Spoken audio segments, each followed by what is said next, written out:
आज की इस वीडियो में आपको बहुत ही इंपॉर्टेंट टॉपिक बताने वाले हैं जो कि बायोलॉजी से है, कक्षा 12 जीव विज्ञान से है, जो कि बोर्ड एग्जाम में पूछे जाने की संभावनाएं 100% है। तो आप इन सभी क्वेश्चन को देख लीजिएगा, जैसा कि अंतर से संबंधित है।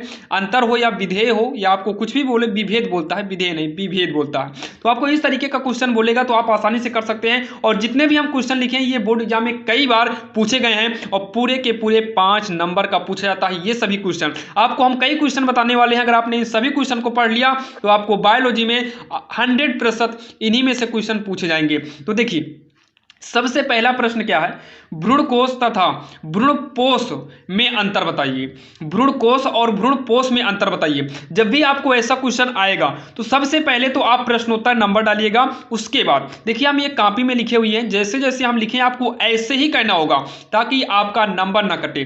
जैसे लाइन छोड़कर लिखे हैं तो आपको भी लाइन छोड़ के लिखना होगा ताकि आपकी कॉपी भी भरी लगे, यानी कि भरी हो और आपका लिखावट भी अच्छा हो, जिससे कि नंबर ना कटे। क्योंकि आपको पता है लिखने में भी बहुत ज्यादा नंबर कटते हैं। देखिए, पहले आप हेडिंग डालिएगा, पहले आप यहां पर लिख लीजिएगा। प्रश्नोत्तर नंबर डालने के बाद क्या लिखेंगे, भ्रूणकोश तथा भ्रूणपोष में अंतर, अंतर करके एक लाइन खींच दीजिएगा। अब उसके बाद एक लाइन छोड़कर आप ऐसे ही अंतर बनाइएगा। अंतर बनाने के बाद नंबर 1 क्या है, आवृत बीजी पौधों का मादा युग्मकोषविद है, यानी कि आवृत बीजी पौधों का मादा युग्मकोषविद है। और उसके बाद भ्रूणकोश में क्या लिखेंगे, अनावृत बीजी पौधों में यह युग्मकोषविद ही होता है। दूसरा, यह प्रायः 8 केंद्रकों तथा कुछ जीवद्रव्य से बना होता है। इसमें यह अनगिनत केंद्रों, यानी कि जो भ्रूणकोश है ये 8 केंद्रों का बना होता है, लेकिन जो भ्रूणपोष है ये अनगिनत का मतलब हम गिन नहीं सकते हैं, उतने केंद्रकों का बना होता है या संरचना होता है। और तीसरा नंबर, यह मादा जनन इकाई को आश्रय देने वाली संरचना है। यह मादा जनन, किसको, मादा जनन इकाई को आश्रय देने वाली संरचना है। यह एक पोषक ऊतक है जो भ्रूण को बनते समय तथा अंकुरण के समय पोषण प्राप्त कराता है। कब, या जब भ्रूण बनता है। भ्रूण का मतलब जब पौधा, मतलब वो फल बनने वाला रहता है, तो फल बनने से पहले वो भ्रूण कहलाता है। तो भ्रूण को बनते समय जो है अंकुरण के समय पोषण प्राप्त कराता है। इस तरीके से आप करिएगा। उसके बाद आपके नीचे जो है केवल 2 लाइनें बचेगी। कितनी बचेगी, 2 लाइनें। तो आप 2 लाइनें को छोड़कर आप अगले पेज में बढ़ जाइएगा, यानी कि ये क्वेश्चन एक पेज का आपका हो गया। अब यहाँ पर देखिए दूसरा क्वेश्चन जो कि काफी इंपॉर्टेंट है, ये देखिए, ये जो है पहले दूसरे चैप्टर में ही आपको मिलेगा। स्वपरागण तथा परपरागण में विभेद, विभेद का मतलब अंतर। तो आप प्रश्नोत्तर डालिएगा, फिर लिखना स्वपरागण तथा परपरागण में विभेद या अंतर, फिर एक डैश मारकर लिख दीजिएगा। उसके बाद आप ऐसे अंतर बनाइएगा। फिर उसके बाद पहला नंबर, और आप अक्षर थोड़ा बड़ा बड़ा लिखिएगा। जैसे देखिए ना, 1 2 3 4 अक्षर लिखे हैं, 4 इधर लिखे हैं, लगभग 4 4 8 अक्षर में आपका आ गया है। तो आप ऐसे ही बड़ा बड़ा अक्षर लिखिएगा ताकि कॉपी भारी लगे और एग्जामिनर आपको अच्छे से नंबर दे। तो स्वपरागण परपरागण, स्वपरागण का मतलब है जो अपना भोजन जो परागण खुद हो और जो परागण दूसरों की सहायता से हो। जैसे जब कोई पौधा अपने ही एक फूल से दूसरे फूल में परागण कराए, जब कोई पौधा अपने एक फूल से दूसरे फूल में परागण कराए तो वो स्वपरागण होता है, क्योंकि पौधे का खुद का फूल खुद के फूल से परागण हुआ तो स्वपरागण।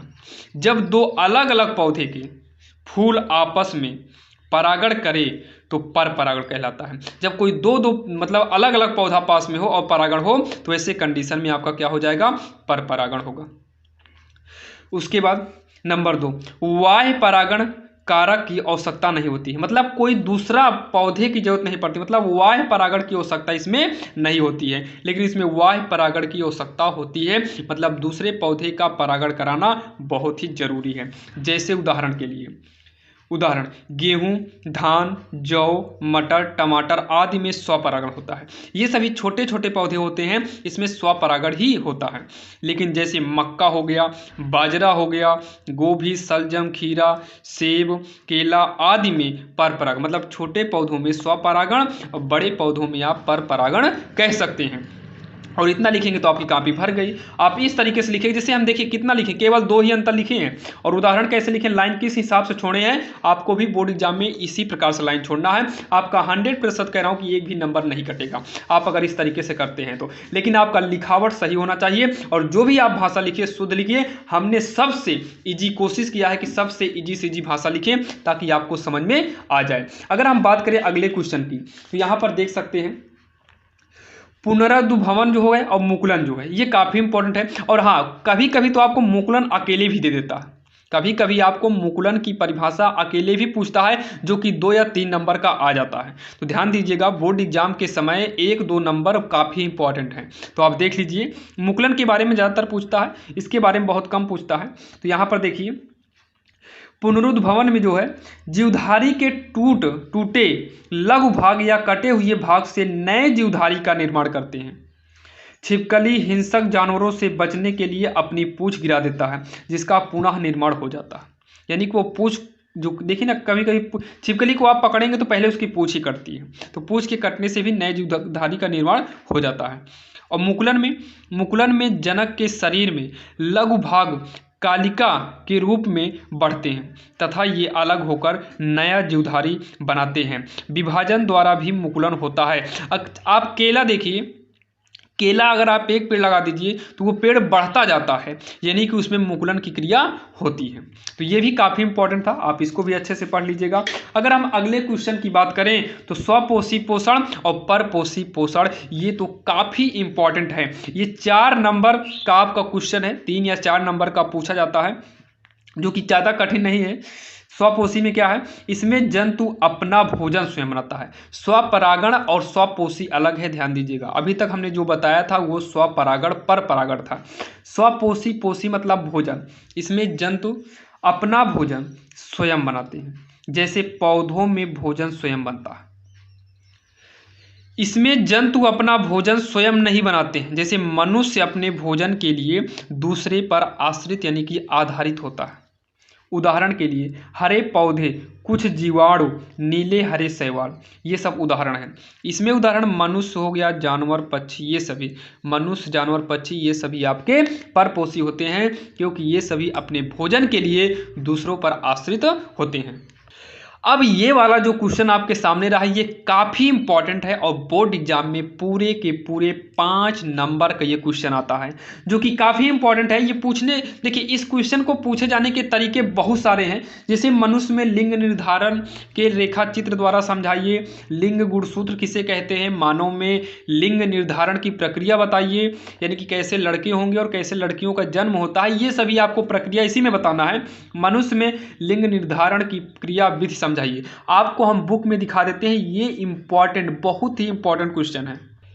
ये देखिए, आप देख सकते हैं लिंग निर्धारण क्या है, ये सब चीज़ों के बारे में बहुत ज़्यादा आपको दिया है, यहाँ पर देख सकते हैं। और भी इसके क्वेश्चन जो है उठाए गए हैं जो कि पीछे आपको दिखा रहे हैं, यानी कि इससे संबंधित ये देखिए बहुत सारे क्वेश्चन आपको इस लिंग संलग्न वंशागति क्या है, इस तरीके से बहुत ज़्यादा क्वेश्चन उठाए गए हैं। तो ध्यान दीजिएगा, जहाँ पर भी आपको इस तरीके से लगेगा कि इसमें लिंग निर्धारण की बात है तो आप वहाँ पर ऐसे ही क्वेश्चन करिए जो कि मनुष्यों के बारे में, पक्षियों का भी होता है लेकिन अभी आप मनुष्यों के वाला देख लीजिए, पक्षियों वाला भी आगे के वीडियो में आपको हम दे देंगे।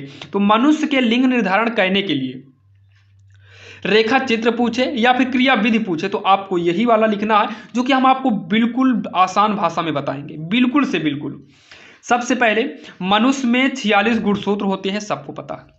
मनुष्य में 46 गुणसूत्र होते हैं जिनमें से 22 जोड़ी अर्थात 44 कायिक गुणसूत्र होते हैं, जिनमें से 22 जोड़ी अर्थात 44 कायिक गुणसूत्र कहलाते हैं या होते हैं, तथा 2 यानी कि 1 जोड़ी लिंग गुणसूत्र या हेटेरोसोम्स कहलाते हैं या होते हैं।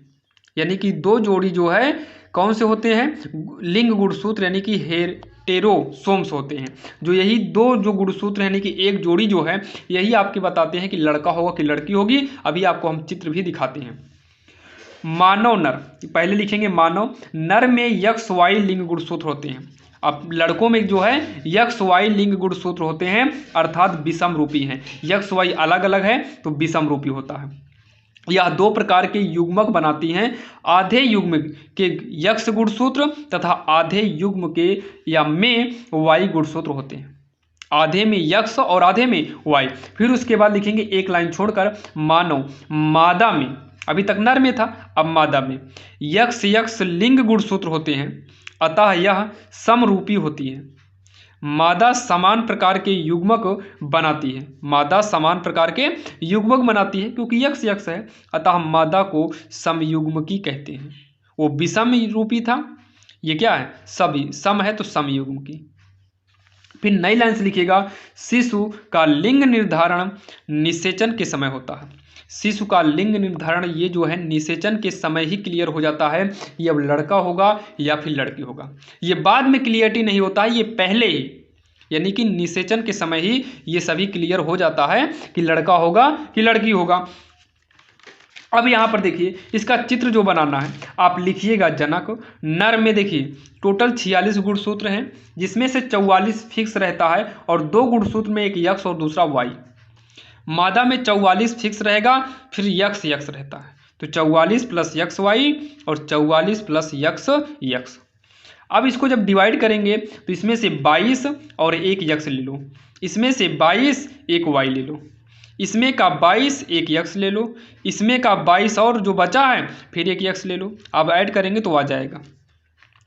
अगर ये 22 प्लस यक्ष और 22 प्लस यक्ष मिलेगा तो 22 22 44 यक्ष यक्ष, यानी कि ऐसे कंडीशन में जो लड़का जन्म लेगा वह लड़की होगी। और 22 प्लस वाई से लेकर अगर 22 प्लस यक्ष आपका होगा तो ऐसे कंडीशन में 44 प्लस यक्ष वाई, यानी कि इस कंडीशन में लड़की यानी कि पुरुष जन्म लेगा। अब यहाँ पर बात आती है मादा में, तो मादा में चाहे इसे लीजिए चाहे इसे लीजिए, ये पहला वाला चाहे पहले के साथ क्रिया करे चाहे दूसरे के साथ क्रिया करे, ऐसे कंडीशन में लड़के का ही जन्म होगा, वो लड़की का ही जन्म होगा।